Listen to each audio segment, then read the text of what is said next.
You're nice and clear too, very Anita. crisp. Yep. But that's just that you're using the camera from the computer, right? Yep. Yeah, that's not a very good camera on they never put good cameras built into laptops, though. That's on purpose.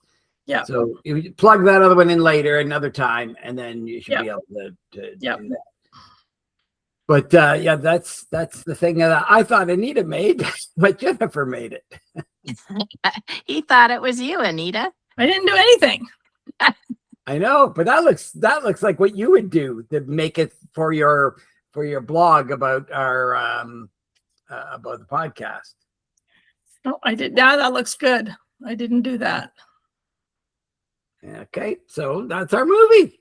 Yeah. Oh, well, what would everybody think? I was a little bit nervous, actually, because I don't know about you, Stacey, but Jeff and Anita don't drink at all. But I knew it wasn't about about wine. I can appreciate a good wine, and I must say that I really enjoyed this movie.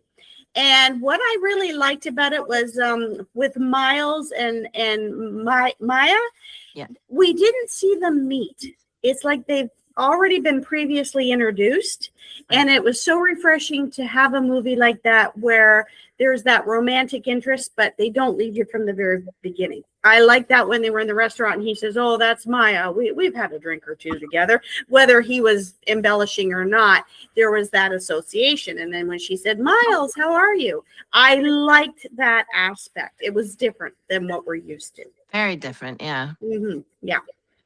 Yeah, I watched it the way I always watched movies once, and I didn't kind of like it because I wasn't watching it. I sat down, turned it on, and I was doing some stuff, and then I didn't like. So then I kind of, okay, now I know what the movie's about. I'll sit down and watch it, and I liked it a lot more when I sat and paid attention to it. And it's like that's how you're supposed to watch movies. So it's like. I like the way they kind of took us through wine country. I like how they said San Diego and whatever place they were in, and I'm not familiar with the California coast, but I'm assuming they just went into wine country, and I like that part of it. I like it was a buddy road trip that wasn't typical in a lot of ways. There's a lot of things I liked. Because I don't know wine, I really liked the way he was so passionate about wine, but it's like, oh, he can be so exacting and really, spot on with wine, and he can't figure out, life, but he knows wine. Yeah. We would almost call him autistic nowadays, or on the spectrum or whatever, right? Yeah. You would do that because of his sort of focusing in on the wine, so he can't see anything else. Yeah. But back then they didn't call it that or think about it as that. He was just eccentric or whatever. And I like it. I like that he was very unassuming. Like he wasn't a big star trying to just like an average Joe. I mean, Paul Giamatti's a great actor, but he's not really like a good looking, high quality actor. And I like that he felt. I hope he doesn't watch this. He felt different, right? Like he felt like he wasn't worthy or good enough. Paul Giamatti's not going to be watching us after Jennifer wrecked him like that. Well, he's going to be tagged over and over. Well, I won't hashtag him because I don't want him to know that Jennifer doesn't like him. And think I absolutely, Paul, and I love Paul Giamatti. He is such a great actor. He's just not in the top 10. He's not a Hollywood. No. Oh. He's not what I appreciated about him. Yeah, he's not your traditional leading man. Yeah. This was the first movie that I ever saw him in, and it intrigued me to what he could do. I don't even know how old this movie was, but I do remember seeing clips of it. 2004. Mm-hmm. I do remember seeing clips of it, not watching the whole thing, thinking he's acting really well. You can tell from the cell phone, like that's how you know when a movie is set. Yeah. How far advanced they are. Was it the big bricks you put up to your ear, or was it the small? That's true, actually. And you can make a call, but you can't make, a swipe call and stuff. And no one's texting. He wasn't spending any time texting. It was just messages that you were leaving, like voicemail. So it was when high time for voicemail would have been about 2004. Little phones, voicemail was the way we communicated. I was ready to absolutely not like this movie because I saw it before, and when I started watching it, I had remembered absolutely zero of it. There wasn't a thing that I went, I remember that part. None of it did I remember. That's like a piece gone from my head. That's a weird thing. That's first time that's ever happened that I know I've seen it and I have no recollection of those 2 hours of my life. And it was refreshing for me because one, I had never heard of the movie, and two, I didn't know about all the accolades it had received. So when you mentioned it, Jen, okay, what about Sideways? I thought, okay, I don't know what that's about. So yeah. So it was like a completely new experience for me. Well, and it's been praised to the high heavens in a lot of reviews, and it's like, oh, okay. I like when I read a couple of reviews going into it, and it was like, okay, this better be good. And when I half watched it, I thought, hey, it wasn't that good. But then when I sat down, it's like, oh yeah, I get it now. Yeah. I thought of a really good game to make after watching this movie. Sort of predicated on what I did before, but take every 10 minutes, take one still image from the movie. So I'd get about 12, there's 2 hours long. So I'd get about 12 still images and randomly put them on the screen. And your job is to put them in sorted order. That would be terrible with flashbacks. Flashbacks would be awful. But it's like Anita with her puzzles. So you get these 12 things. Now there's so many combinations to put them in order. Like it's not just one of 12 for each one of them. Like, because if that one's off and that one's off, they're sort of switched. Like you've got almost all of them in the right order, but you could also come up with a score and say, how good did I do? Well, you had three out of order, but how much attention did you pay too? Well, but you know, the guy, he had his nose bandaged up. So if you see that, you go, okay, I know approximately where to put that one. Yeah. Pretty close to the end. And then you would see other things when they were more chummy and happy and smiling, and you could put that earlier. And like, that would be a cool, and him sitting by the bar by himself. And I couldn't believe how much wine was consumed. Yeah, that was a lot. I was counting the bottles and I got it was like 5 or 6 when they had dinner. Yeah. I mean, I know there was 4 of them, but and then they drove. And then for them to drive, I thought that was kind of pushing it for sure. Yeah. And they seemed completely sober. You know, they arrive at Sandro's place, and I'm thinking, well, I don't think for all that, standing. They did 20 years ago. I thought Mothers Against Drunk Driving would maybe have something to say about that, but it was good. And I used to like wine, but not that much. Well, I love the way they talked about it. You know, it was intriguing, actually. One of them was a flutter of Edam cheese, and it's like, what are you talking about, a flutter? Like, how could he do that? It sounded pretentious, didn't it? Yeah. The one thing I sort of didn't appreciate is that I didn't like either of the leads as that I would be a friend with them. Like I couldn't connect with them. Like Miles was just way too depressed and way too, head up his rear end. And I just didn't like that. And I thought Jack was an asshole. Jack was an asshole. Oh, he was. Terrible. And I remember him as Lowell on Wings. Yes. And he always played the mechanic that was. Yeah. And to see him in this role, I kept hoping I'd see more of Lowell in it, but no, he was a real jerk. Yeah. Especially when he was like so in love with Sandra. Oh, I'm in love with you. I'm in love with you. And the next minute he finds the waitress and goes home. And he's supposed to be getting married, and they finish up with the wedding. And I'm thinking, what a disaster that's going to be. Like, I know. Isn't anyone going to warn this woman at all? Like, or like, he's not going to change his ways, is he? Like, that's too much to expect. He was very juvenile in all of his thinking, because he was constantly telling Miles, you should go for it. You should get laid. You should tell everybody you're a writer. Tell everybody you're published. And he put him in such a bad position where It's a lie. It wasn't a really good friend. No. By pushing him that way. But no, so I kind of didn't get that part of it, but it's like, okay, you really did get an in-depth look at these two friends. Yeah. But I wouldn't want to be on that road trip with them. Oh no. And too about the car too, and he had to explain the broken nose. So he, the car goes into the tree. No, it's not damaged enough. No. Yeah. It was funny there was a lot of humor. When I watched it the first time, I didn't catch any of the humor, but then I did, and it's like, okay, there was some really funny parts. he goes to put the cement block on the gas pedal, and it just drives by the tree.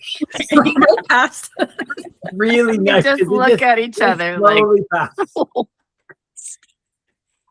Yeah, when I wrote drinking and running. They were doing some running and drinking, and I was laughing at that point. Yeah, it was too. That long shot of them over the fields, and Jack's after him, and oh my gosh. Yeah. One of my favorite lines is when he brought flowers to his mom, and she gets the flowers and she says, "Now don't I feel special?" It's just like, "Now don't I feel special?" And then he steals from her, and then offers him money. So he didn't even need to do that, but he's like so pathetic that he did it anyways. And he took it like from her underwear drawer, and it's like, and they sneak out when she's that actually reminded me of Jeff. It did me too. Don't worry. I thought the exact same thing. Going into the drawer and looking for some money and taking it out, putting it in my pocket. Yeah, and I thought it brought me a reminders of guilt when I saw him doing that. I thought of you when that happened, and I thought, I wonder what Jeff's thinking right now. I was feeling guilty because I did that. Yeah, absolutely. one of the things I appreciated when they had the scenes when he was describing the wine to Jack, and this is how you do it, and you have to really enjoy wine. And like he just sits down in one gulp, and he's chewing gum at the same time. And he's like, "How could you chew gum when we're experiencing this wine?" And I guess the whole thing of the movie is that he was saving this wine for his 10th anniversary, and then his wife divorces him, and then she's going to have a baby, and so he's pretty depressed about that. And the end of the movie, he decides to go drink that bottle of wine. And I think that's a pretty cool thing. Originally, it was supposed to be a different kind of wine, but that wine company would not allow them to use that kind. So they had to use something else. And especially when he was sitting in the diner in the styrofoam cup in the 1961 wine, and he's drinking it out of that too. And did you see, Anita, too, about like the wine sales after that? People were not buying Merlot because he did not. And they were going for yeah. I couldn't tell you the difference only between Riesling and white and red. That's all. I know no difference. I have no palate. I don't have a smoldering oak flavor. I don't have that palate. And when they talk about the undertones too, and the strawberries, and that, it's like it was so pretentious. And I appreciated this coming from a guy who can't even finish his book and can't even get state married and can't do anything and has to steal from his mom. And it's like, okay, yeah. So apparently, Paul, I can never pronounce his last name, Giamatti. So he's our Star Trek connection, because he was on, I think, Deep Space Nine, or was it Voyager? But he was on one of them. Oh no, he was on like the new Starfield Academy or something like that. So he was Starfleet Academy. So he's in the what do you call it, in the franchise. But what he did was they made him a guy who was tasting and handing out wine on that show. And I thought a little nod to what he was doing, and I thought that's kind of cool. Oh, that's funny. That wasn't on purpose on my end. Yeah, I think so. Okay, because I couldn't find any connections to Bewitched. Chat GPT was not Chat. Gemini was terrible at saying, "Oh yeah, no, Sandra. Oh, she was on that. She's related to Sandra Gould, who played Gladys Kravitz," and it's like, no, she's not. No, she's Canadian too. So yeah, and apparently, was this her opening? She was married to, Sandra was married to the director or the producer or something.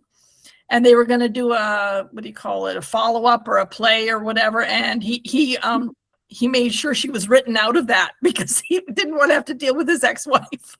So. Now, what do you guys think when he goes back to steal the wallet? Did you think that was a setup, that the waitress slept with him to get the money out of him? Because the way they were doing it, and they were excited at the fact that she just did this. He wasn't mad at her for it at all. He was liking the fact that she did it. And so that might have just been it, because she got him to run away with no clothes on, and all this stuff is left back there. So could that have just been a way to make money? They do that. They set these people up, steal their money, and they can't come back and do anything about it. Because I was thinking, why didn't he go back and knock on his door and say, my buddy left his clothes here and I need the stuff, and here's $100 if you get it, so we don't have to worry about the credit card. Don't tell him the rings are there. Just sort of, there's a way of negotiating, but he didn't. And it's almost like he knew that I've got to go steal this because these are bad people and I'm not going to be able to negotiate to get it. I've got to go. And he did the right thing. He ran in, got it, and they're in the middle of sex, so they can't just quite jump up and grab at him. I thought when he went and grabbed the wallet that the guy said, he's stealing my wallet. See, I was going to bring that up too. So I wondered about that too, if they were kind of setting him up. He kept saying, my wallet, my wallet. It was almost like, okay, buddy, you've been in the house. Now you've left your wallet behind. It's now my wallet. Yeah. I like kind of like possessions 9/10 of the law. And like, how much did he get? Because it was poised right on top of that pedestal, right? Or the light or whatever it was on top of. I'm like, did he say? And then I was thinking, did he steal his wallet instead of Jack's? Like, did he actually take the wrong wallet? That's what I was wondering at the time. I was wondering whether he got the right one, but it almost then with the rings it was over that it was a setup.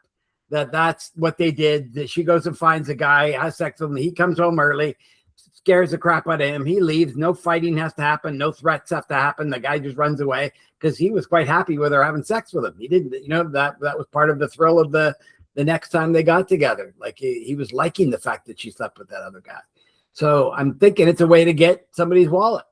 Yeah, because they were talking about it while they were having sex, right? Like saying, you dirty girl. Yeah, you did this, and you but he wasn't mad at her. He was like, I'm gonna kill her. He liked it. It seemed like that it was a scam that they were running. But that's what I was sort of thinking, and maybe the other guy realized that. That's why he's got to steal it, and he can't just negotiate it, because if you're, you can't walk in and get the rings back quite easily if you because in a wallet you have those two rings. That's going to make that wallet pretty thick and crunch, it's going to be obvious there's something else in that wallet if you had those two rings in the wallet. Yeah, it was a bit weird. That part of it was a bit confusing. Yeah. But you didn't feel sorry for him when it all went belly up and he has to run back naked. Not at all. No. Not at all. I did wrong. I know. Yeah, but you were told that before you did the wrong.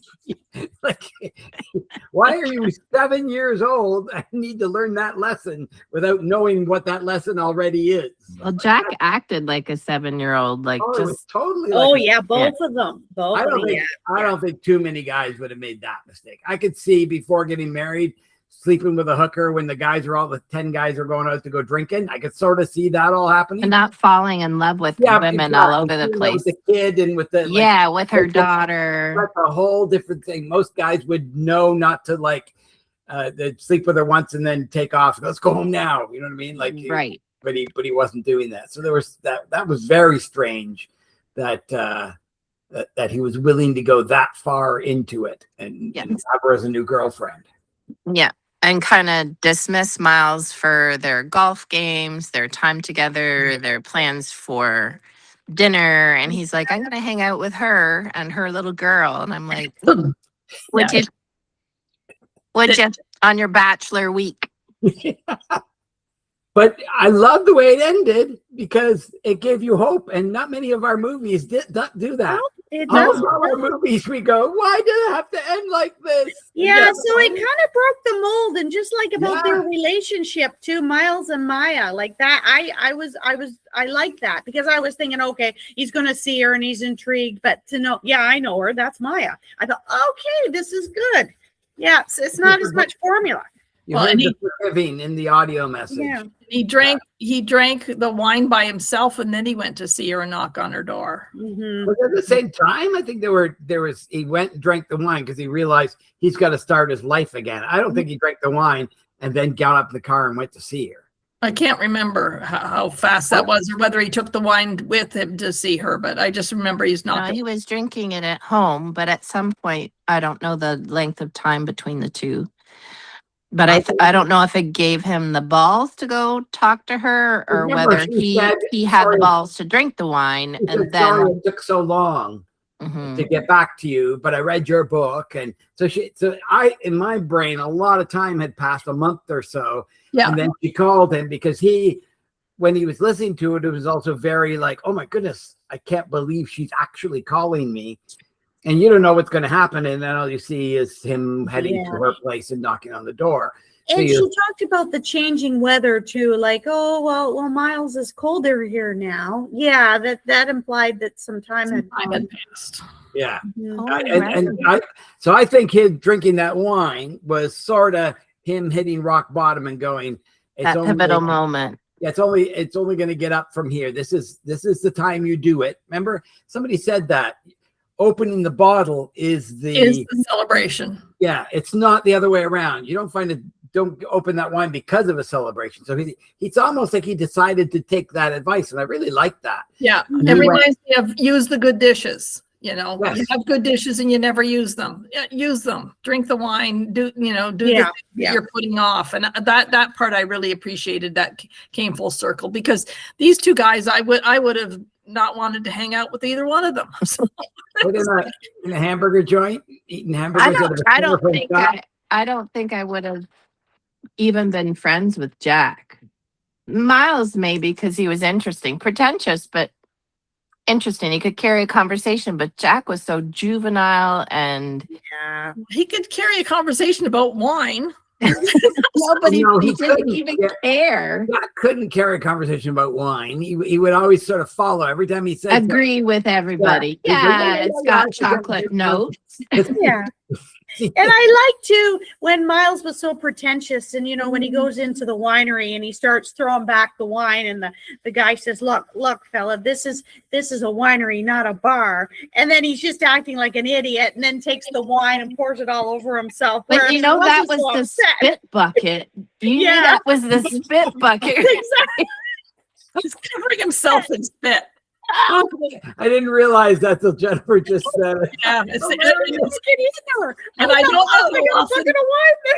how often do they empty it out? Like, are you spitting into? There was a lot of spit wine in that bucket. That makes it even worse and funnier too. Yeah, so there was a lot of humor that it was sort of like, because it didn't have a laugh track, right? So you don't get the typical humor, but there was a lot of funny things about that movie. They had the guy naked too, running after the car. Yeah. And it's like it's always a woman in breasts and stuff like that, and it's like, no, finally the guy has to cough it up take one for the team. Yeah, I actually really enjoyed it. I did at the end. I was very glad I watched that movie. I almost about 2 days ago went, how about Jeff? You just don't watch it. You go and say, give me a nice review and tell me the important stuff to AI. Just do like you did in grade 11 and don't read Romeo and Juliet and take the test anyways and see what you can get out of it. I was almost going to do that with this because it was getting close. I went 2 days. I got to watch this in 2 days. And I watched it last night. I watched it last night too. Yeah. And I'm so glad I did, because it was so fresh. But I thought, I've got to watch the movie. And I thought, okay, I'm just going to take time and watch it. And it was a long movie too, like 2 hours and 14 minutes or something. Yeah. It actually, I think I started to watch it like for 5 minutes, and I ended up having to do something else like a week ago. And then the next time I picked it up was like for 5 minutes, I got pulled away to do something else. And so last night I got one eye like this on the movie in bed going, I gotta watch this. It was hard. At the beginning, it wasn't that interesting. Like the first 10 minutes, you're going, where's this movie gonna go? It doesn't really, and then it really put itself together half decently. Mm-hmm. That relationship, and you didn't know where it was going to go between the two guys at all, and you didn't know what's going to happen the fact that he's getting married and what's going to unfold, and you like, And then visiting his mom, and then that was a surprise. I like the fact that they just get in the car and he's saying bye and they're waving, and they just get in the car down the street and he looks down and says, "Where were you?" You know, and okay, we know what the dynamic here is going to be. Yeah, it's like, okay, this is a good way to lead it. well, But I thought that was a real good way. how about the fact that they've got wine in the car and they're leaving on their trip, and the other guy opens the bottle of good wine and he starts drinking it and handing it to him to drink. And the problem wasn't we shouldn't drink and drive. The problem was, don't open that bottle of wine. That's not the one you open on this trip. That's the one let's just drink the garbage wine now. And I'm going like, they had no even thought of not drinking while driving. No, it wasn't. It's not the good wine. Yeah. I really found that sort of strange that they didn't. I mean, later you saw her driving. Virginia Madsen was driving him once because he had drank too much that night. She probably didn't drink as much, so she was driving him, and like that was a little piece of, okay, let's be a little careful here. Now she probably was over too because they're all out drinking wine all night, but she was the one who was probably less intoxicated than he was. Did he stand up at his wedding, or was he just attending it? Like, was he like He a looked best man? very close. He looked like when they had the bride and the groom, he was like right in the background. So I wondered whether he was best man. I Yeah. think he was best man. I think it was the next one over. Yeah. Mm. I mean, you wouldn't go with your third best man on this trip. You go with you go with your best buddy. Yeah. I did like how they were all going to the reception, and he went the other way. Yeah. Like, everyone's going to the reception. He's going, no, I'm going this way. So Yeah, it showed you that. And I liked even his ex-wife and the guy. That all went his heart's together. just breaking in a lot of ways. He's just No, and then he found out she was pregnant. It's Yeah. like, And as soon oh. as she said, "Oh, I'm not going to be drinking. I'm not drinking," and then How was that? Did he go home from there and open that bottle of wine? I think that's what happened. yeah, I think so. Yeah. Or was he teaching? Did they show the teaching after that? Or was the teaching before the wedding? No, the teaching couldn't have been before the wedding. It had to have been after the wedding. It was after, yeah. Yeah. Yeah, so So yeah, that was we another didn't thing have to a show timeline though. So we know that this road trip was, a week, and that was it. But the if he rest- went to teaching after, he went back to teaching, and the students knew him quite well. So that means many months had gone by before he went back to go see her, because he was an embedded teacher who everybody knew and talked to, and it wasn't like a stranger kind of thing. Yeah. When he was teaching. So many months, I think, had gone by when he went back to her. What was it, Virginia Madsen, and why does she look familiar? She's got to be in some bigger movies. She was in some wasn't she in some police drama that I don't have? Movie Joy. Oh, like a TV drama? Hot Flashes, Hornet's Nest. But you said Horny's Nest. Hornet's Nest, number 23, Lying in Wait, Hot to Trot, Dune, and Class. Nothing big, no. No? Maybe Yes. it's just her name. Her Yeah, name her name sounds. it used to pop up years ago. Oh, That's Frasier, a fair bit, even Moonlighting. Yeah. Star Trek Voyager, there you go, another Star Trek. Yeah. She was in Star Trek Voyager. It's good that you mentioned that about Moonlighting, because I wondered, was she in Moonlighting? And then I thought, am I getting her confused with Sybil Shepherd? And I thought, no. Yeah. So, okay. Good. Interesting. So that was a good choice. Yeah. Thank you. I enjoyed that. That was good. Yeah, I was ready to not enjoy it, and I remember. And now I know what a spit bucket is. I thought it was gross enough with the I know. As soon as he did, I was watching at the beginning because him and Jack were tasting, and then he spit in the spit bucket, and I thought, oh, okay. I mean, obviously they got to change that spit bucket. I but- missed that. Yeah. Mm. Okay, here's a problem. That he did with wine was impeccable. So Here's a problem with this thing. Can you see the picture? Yeah. The problem is, the one guy, Jack Cole, has got a mustache, and he didn't have the mustache in the movie. And the other guy's got a full goatee. Did he have a goatee in the movie? Paul Giamatti? Yeah. Mm, He didn't have a goatee. yeah, he I'm just usually gonna- has a goatee. I'm just going to go to a couple of scenes here and see if he had a goatee. Yeah, he did have a goatee. Mhm. He's kind of blonde-ish, so it may It wasn't as thick as it is in that Yeah. picture. But with Jack, no, he didn't have the mustache. The little teeny mustache. So they took that, and his hair is a fair bit different. And actually, so is Miles. that would be Chat GPT making them a little bit. That's like them making me look like my brother in my photos. Change my background to do something, and there's Jeff standing here with long hair. I took a picture of me and put it into Grok and said, "Give me a longer beard."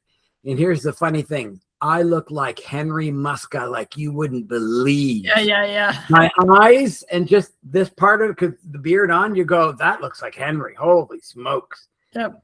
Couldn't believe. I'll send it to you guys. It was pretty strange. Yeah. Yeah, well, that would be AI kind of messing around with people's facial features. I don't know why they would do that, but Maybe they don't think that I'm me, and therefore they have to adjust the. well, they think I'm you in an apron standing in my kitchen in my bakery with long hair, and there's my brother's. I was like, why would you do that? You don't even know what my brother looks like. I posted a picture of my face and they put your face on my body. Oh my gosh. Yeah. So obviously we all look alike. Can't count on it for proper information about movies. Oh, is this person ever been in that show? And they say, sure they have. And it's like, no, they're wrong. Yeah, I think with AI, you really have to give them lots of information for them to come up. Because I'll show a picture and they'll be like, yeah, I think that's this plant. And you're like, no, it's not. It's not even close.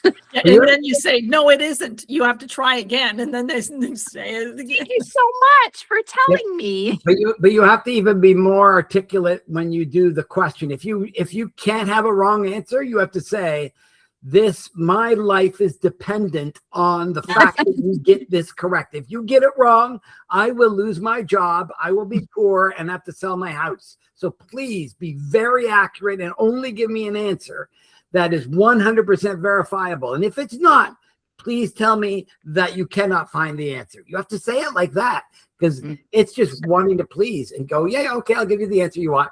And it might be wrong. But if you actually say, I will lose my job. I will die if you don't give me the right answer.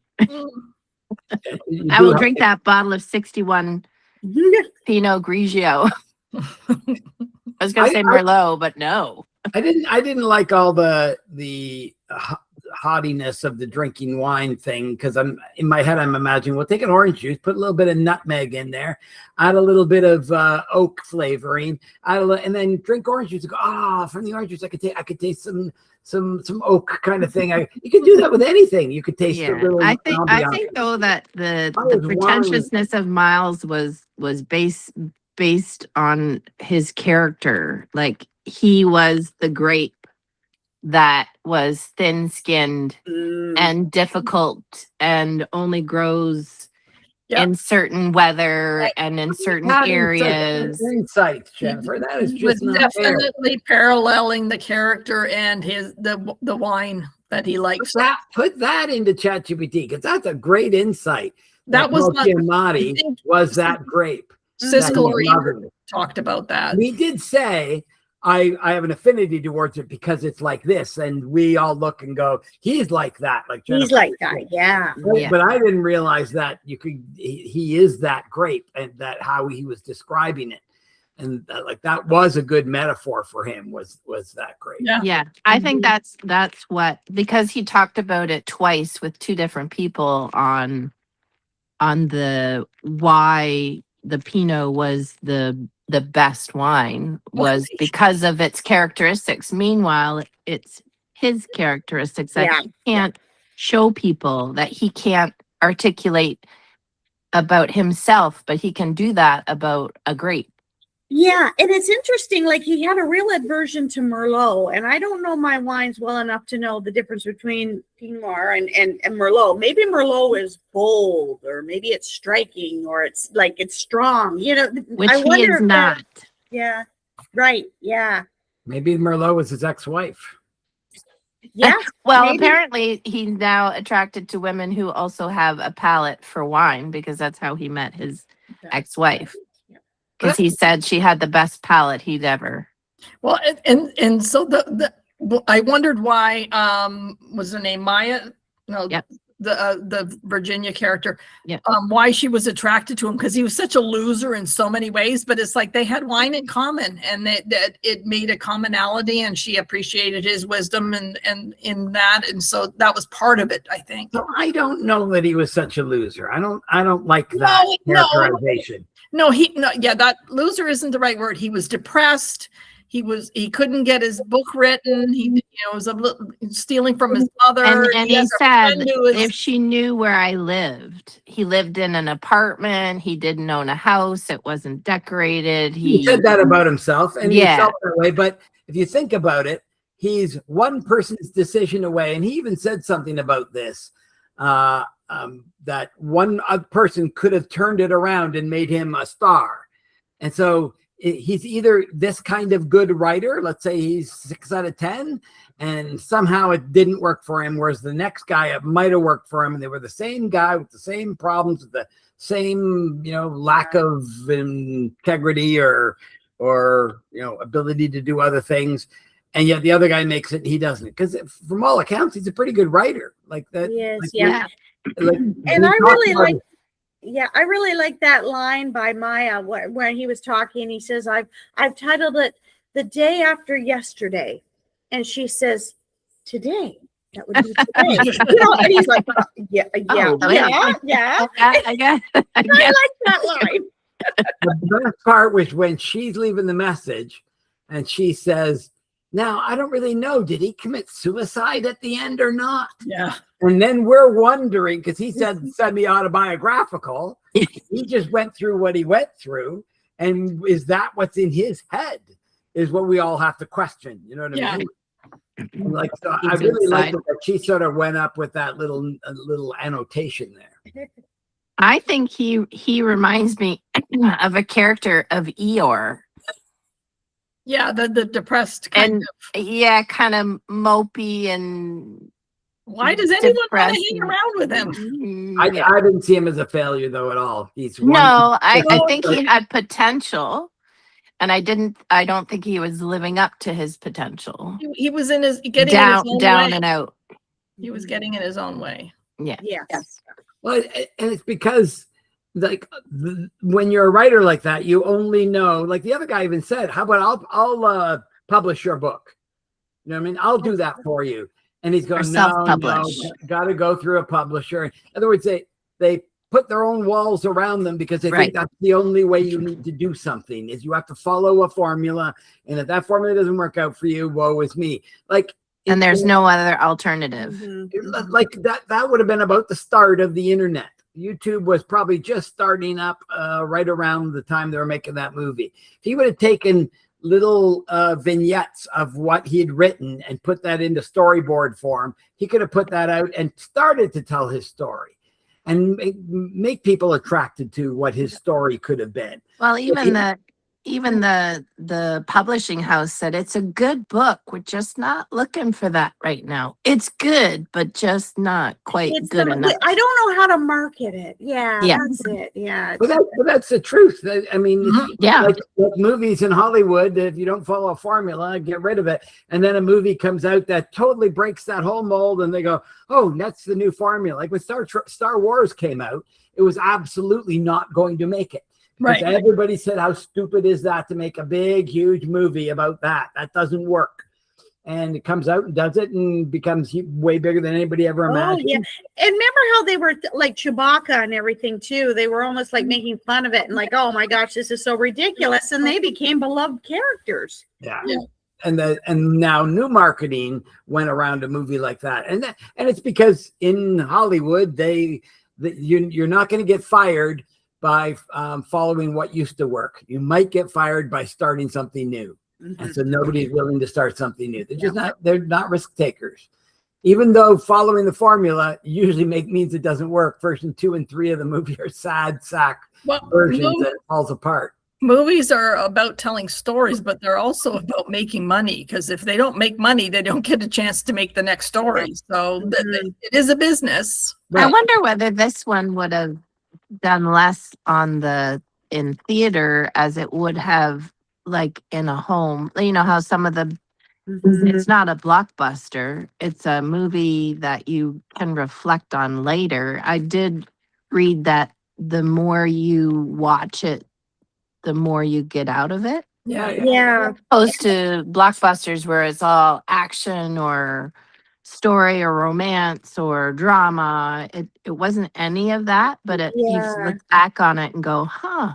And another thing I liked about this too is sometimes when you start a movie, you think, okay, well, I know where this is going to go. There's going to be this and that.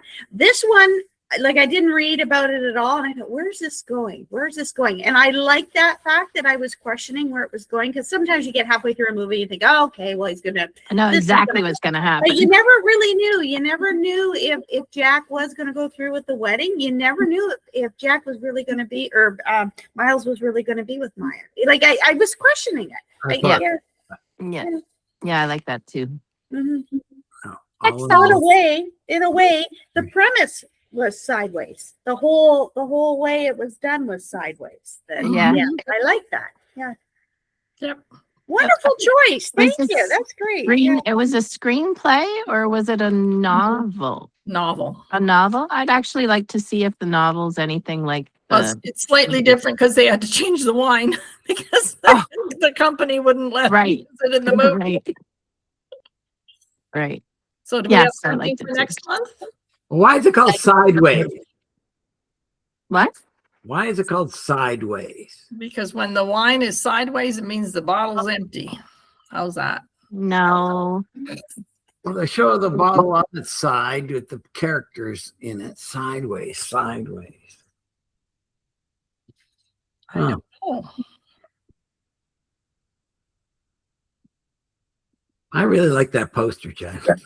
Yeah, I do too. I like it. Is it. Going to be up on YouTube? Will you put it as one of those?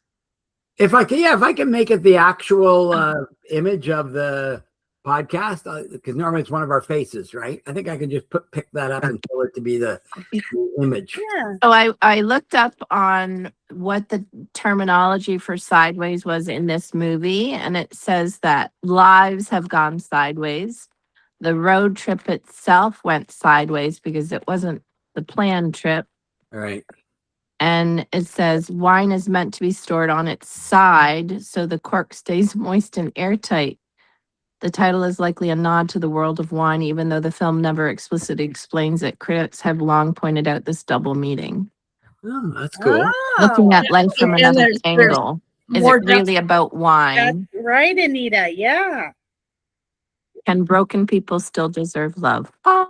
That's what I like when you were putting him down as a loser. He was broken, not a loser. Yeah, that's a better word for it. It's just he's just not the big blockbuster actor, and I think that was perfect for that role.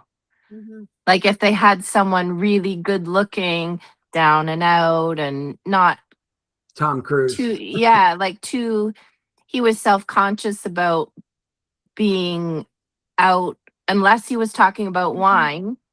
He really didn't have, or his book, he really didn't have much to say. And he was in mourning too, because Victoria and he was going through the stages of grief too, of shock and anger too, and His mom said maybe you'll get back together with her. Like even Mom was hoping for it. So that left it in the back of his head. That's why he got so upset when he found out she was married.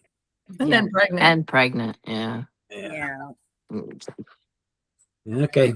Well, next one, I think it was an Anthony Hopkins movie called The Father. Have you guys heard of it?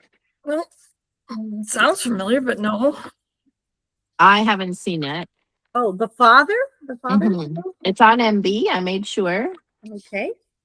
And it's got Anthony Hopkins and that British lady. I can't remember her name. British lady. That Olivia Colman. Yeah. Ah, there you go. say Olivia Colman. Oh, the Downton, yes. Yeah, Downton Or the Abbey. Crown, rather. The Crown, yeah. Oh, yes. That's right, yeah. Anyway, that is my next suggestion. Okay, It's that about, sounds like it's a about plan. a man in dementia. Oh, it's going to remind us of our dad. is what I you know. Then I might have seen part of it then. Well, I But have not. it's I like definitely- Anthony Hopkins, I do too. and I've Man, never we seen used it, so I thought, and all it's on the- MB. A man refuses all assistance from his daughter as he ages, and he tries to make sense of changing circumstances. He begins to doubt his loved ones, his own mind, and even the fabric of reality. Ooh, that's going to hit hard. I think it's going to be a rough one. Yeah, I think so too. I'm going to wait until the end because if I, and it needs to be fresh in my mind. Yeah.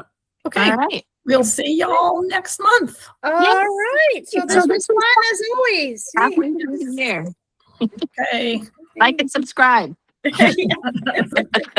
Tell your friends. Thanks, everybody. Have a good day. Bye. Bye. Bye.